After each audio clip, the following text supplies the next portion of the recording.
ठीक है, ये वैल्यू अगर लेंस मेकर फॉर्मूला में रखोगे तो आपके पास क्या आएगा, 1/f इक्वल्स टू, ठीक है, म्यू की वैल्यू वही है 1.5, वो रखोगे तो यहाँ पे आ जाएगा 0.5, दैट इज 1/2।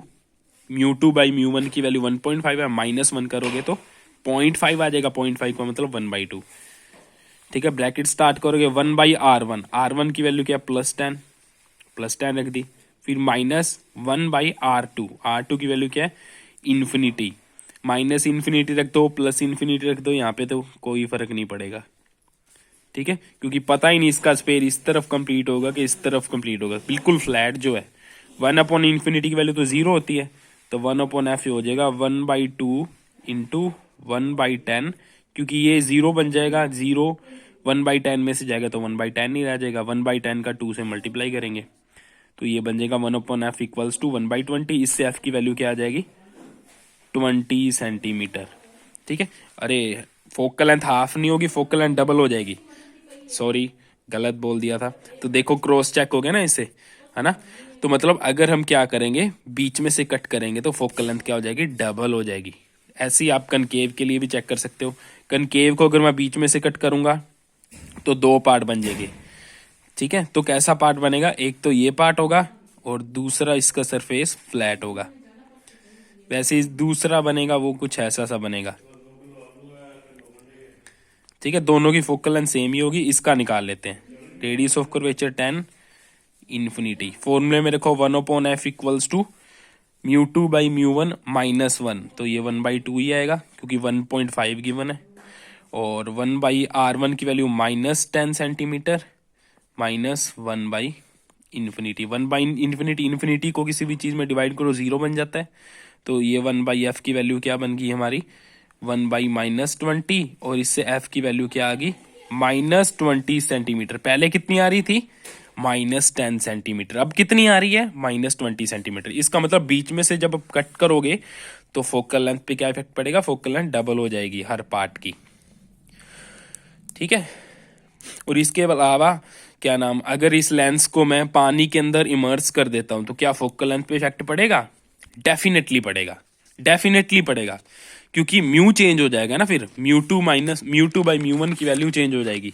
जैसे कि ये देखो 1/f equals to म्यू2/म्यू1 -1, 1/r1 -1/r2 होता है।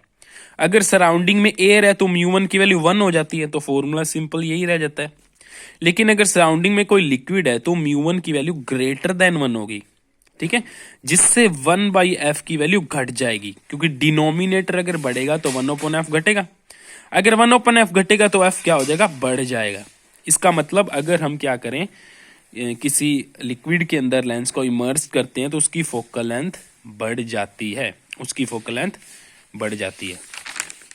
इसके अलावा एक और क्वेश्चन आ जाता है कि कब कब कन्वेक्स लेंस डाइवर्जिंग लेंस की तरह बिहेव कर सकता है। अब देखो, आपको पता है जैसे ये कन्वेक्स लेंस है, इसके ऊपर पैरेलल लाइट गिराऊं तो वो क्या आएगी, ऐसे इकट्ठी होती है, इसलिए हम इसको कन्वर्जिंग लेंस बोलते हैं, कन्वर्जिंग लेंस बोलते हैं। लेकिन अगर मैं क्या करूं, इस लेंस को ऐसे लिक्विड में इमर्स करवा दूं जिसका रिफ्रैक्टिव इंडेक्स लेंस के रिफ्रैक्टिव इंडेक्स से ज्यादा है, मतलब अगर ये म्यू1 है, सराउंडिंग म्यू2 है, म्यू1 कम है म्यू2 से, तो क्या होगा, लेंस अपना बिहेवियर चेंज कर देगा, क्योंकि इस केस में लेंस रेयर मीडियम हो जाएगा, सराउंडिंग डेंसर मीडियम हो जाएगी। तो ये जो कन्वर्जिंग लेंस था ये डाइवर्जिंग की तरह बिहेव करने लगेगा। सिमिलरली अगर यहाँ पे मैं कनकेव लेंस रख देता, जो डाइवर्जिंग लेंस होता है वो कन्वर्ज करने लगता, वो लाइट को क्या करने लग जाता, इकट्ठा करने लग जाता, लाइट को कन्वर्ज करने लग जाता।